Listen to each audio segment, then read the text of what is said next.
budowy Yamato ciąg dalszy. Przyszła pora na zajęcie się pokładem i właśnie w tym odcinku przygotuję i pomaluję całą drewnianą część górnego pokładu w taki sposób, żeby prezentował się jak najlepiej, a biorąc pod uwagę ograniczenia wynikające z małej skali modelu i samej jego budowy, wymagać to będzie użycia paru nietypowych technik.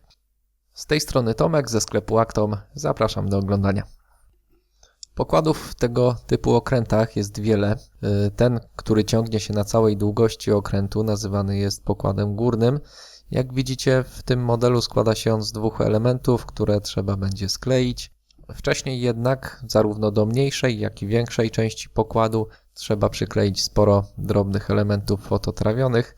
Nie było tutaj nic specjalnie skomplikowanego. Kilka części wymagało tylko uformowania przed przyklejeniem, ale ogólnie ten etap poszedł sprawnie.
Kiedy wszystko było już na miejscu, przykleiłem dziobową część pokładu do kadłuba. Z jednej strony potrzebne było małe szpachlowanie. Nałożyłem pędzelkiem białą szpachlówkę Tamiya na całej długości łączenia i nadmiar starłem patyczkiem nasączonym lakiertinerem. Od spodu w pokładzie trzeba jeszcze wywiercić otwory pod uzbrojenie. Jest to zaznaczone na samym początku instrukcji, ale po prostu zapomniałem to zrobić wcześniej. Ułatwieniem jest to, że otwory mamy opisane pod spodem i wiadomo, jakiego wiertła użyć. W tym przypadku otwory mają mieć 1,6 mm i 1 mm. Plastik jest tutaj dosyć gruby i wiercenie od dołu może zostawić na pokładzie brzydkie zadziory. Skuteczne okazało się wiercenie od spodu mniejszym wiertłem wszystkich otworów i potem od góry rozwiercanie ich do ostatecznego rozmiaru. Tym sposobem mamy czyste otwory, których nie trzeba już poprawiać czy szlifować. Od razu montuję tulejki w gniazdach dla wież dział 155 mm.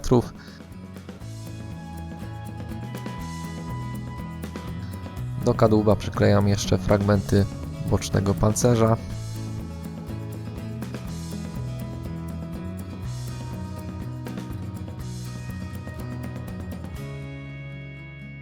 Większą część górnego pokładu, tą, która pokryta była drewnianymi deskami, maluję czarnym podkładem, tak jak w przypadku dział. Tutaj też używam podkładu Mr. Finishing Surfacer 1500. Zależało mi, żeby podkład był jak najbardziej wytrzymały, a ten podkład właśnie bardzo dobrze trzyma się plastiku. Potrzebuje tylko kilku godzin do pełnego utwardzenia. Ja na wszelki wypadek nakładanie farby bazowej zostawiłem sobie na kolejny dzień. Jako koloru głównego użyję farby Tamiya XF57 Buff. Niestety nie ma żadnych kolorowych zdjęć Yamato, a więc trudno powiedzieć, czy jest to dobry czy zły odcień.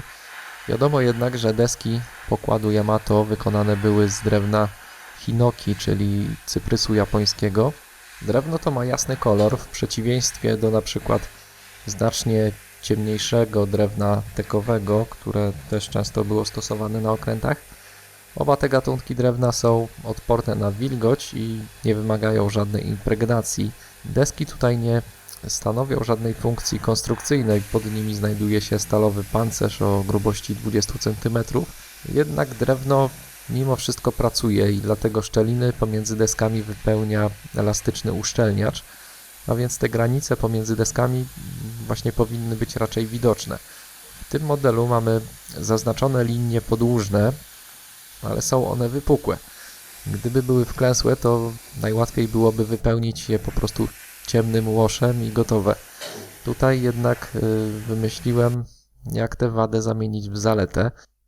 Pod farbą mamy czarny podkład, który, tak jak mówiłem, zależało mi, żeby był jak najbardziej wytrzymały. I tutaj zaczyna się eksperyment, który nie wiem, czy się powiedzie. Po nałożeniu farby, bez zbędnego czekania, będę starał się usunąć jasny kolor z samych wierzchołków tych linii. Używam do tego celu patyczków z bawełną nasączonych wodą i papieru ściernego o gradacji 2000. Najlepiej jednak sprawdziła się gąbka ścierna o gradacji 3000.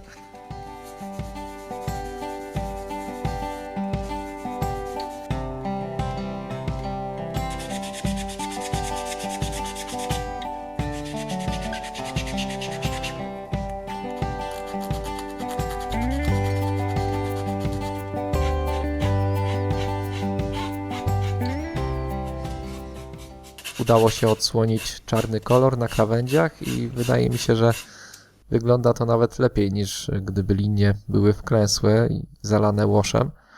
Mamy bazę do dalszych prac, bo jednak sam kolor zbliżony do drewna i zaznaczone linie deskowania to dopiero początek. Pokład od razu delikatnie przybrudzimy. Jest w końcu okazja do przetestowania nowych łoszy polskiej produkcji, które niedawno pojawiły się na rynku. Mam tutaj kilka kolorów łoszy olejnych firmy Modelers World. Najpierw sprawdzam, jak łosze będą się prezentować na fragmencie pokładu, który i tak będzie schowany pod nadbudówką, a więc mamy taki kawałek do testów. Można sprawdzić, czy nie zachodzi jakaś niepożądana reakcja z farbą. Po wstępnych przymiarkach wszystko było w porządku, postanowiłem pomalować cały pokład kolorem ziemisty brud. Butelka w nakrętce posiada pędzelek, który przydaje się właśnie w takich sytuacjach. Łosze ogólnie są bardzo fajne, nie są mocno kryjące, a to daje dobrą kontrolę nad nimi. Specjalnie tutaj użyłem ich bezpośrednio na farbie, bez warstwy lakieru bezbarwnego i okazuje się, że nie mamy żadnych niespodzianek, dziwnych plam po rozpuszczalniku, jakie czasami przy takiej kombinacji można spotkać. W butelkach są metalowe kulki, a więc mieszanie jest bardzo proste. Jedyne, do czego można mieć zastrzeżenia, to wielkość pędzelków. Przynajmniej takie miałem pierwsze wrażenie, ale z czasem to jednak doceniłem. Taki duży pędzelek dobrze się sprawdza przy nakładaniu łosza na dużą powierzchnię, tak jak tutaj, ale też do nakładania niewielkiej ilości łosza na paletę nie trzeba używać osobnej pipety. Michała, producenta tych łoszy, poznałem na przeglądzie modelarskim w Bielsku. Pozdrawiam, Michał. Możliwe, że będzie on jeszcze dopracowywał te opakowania na podstawie opinii, które spływają od modelarzy. Ale sam płyn, sam łosz jako taki oceniałbym jak najbardziej na plus. Będę używał tych łoszy na reszcie modelu, całkiem przypadły mi one do gustu. Po chwili od nałożenia patyczkiem usunąłem nadmiar i właśnie mniej więcej coś takiego chciałem uzyskać. Taki niejednolity, trochę zabrudzony efekt. Łoż położony bezpośrednio na matową powierzchnię zadziałał jak filtr i lekko też przyciemnił kolor.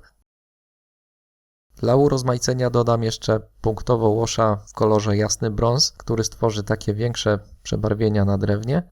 Zakładam, że jasny kolor drewna przebarwił się po 4 latach na morzu dosyć mocno. Nawet mimo tego, że marynarze na pewno dbali o najważniejszy japoński pancernik. Nanoszenie takich zabrudzeń łoszem to już bardzo fajna zabawa, nie trzeba się stresować, że coś nie wyjdzie. Ewentualny nadmiar olejnego łosza zawsze można skorygować rozcieńczalnikiem.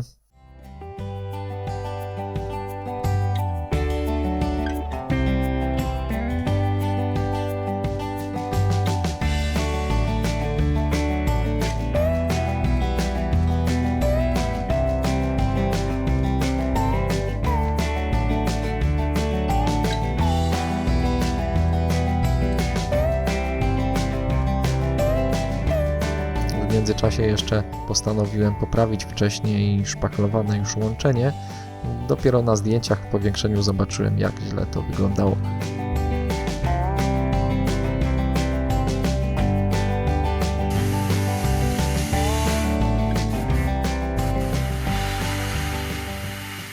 W takiej postaci powierzchnię drewnianego pokładu zabezpieczam lakierem bezbarwnym błyszczącym. Używam tutaj lakieru GX100 firmy Mr. Hobby, rozcieńczonego Mr. Leveling Thinnerem w proporcji 4:1, czyli 4 ml rozcieńczalnika na 1 ml lakieru.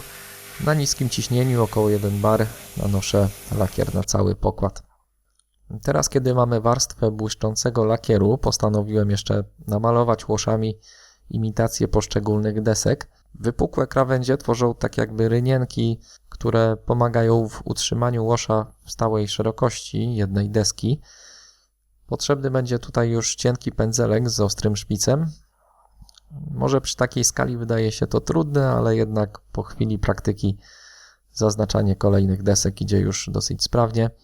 Z tego co wiem, Japończycy nie stosowali żadnego ustalonego schematu przy układaniu pokładu. Na pewno zakończenia sąsiednich desek nie mogły znajdować się obok siebie. Wydaje mi się, że taki układ desek ustalony z góry dużo większe znaczenie miał w okrętach o konstrukcji drewnianej w żaglowcach, gdzie pokład górny przynosił już duże obciążenia. Tutaj w Yamato drewno stanowi bardziej izolację termiczną dla dolnych pokładów, no i na pewno mokre drewno jest bardziej przyczepnym i bezpiecznym podłożem niż na przykład stalowy pokład, który w czasie deszczu może być bardzo śliski.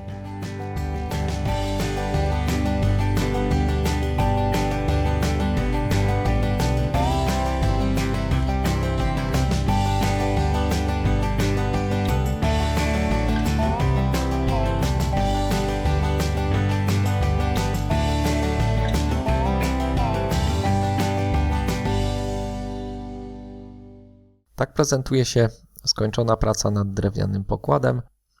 Jak łoż dobrze wyschnie, zabezpieczę całość jeszcze raz lakierem bezbarwnym. Przede wszystkim dlatego, że będzie trzeba zamaskować powierzchnię pokładu przed malowaniem reszty kadłuba.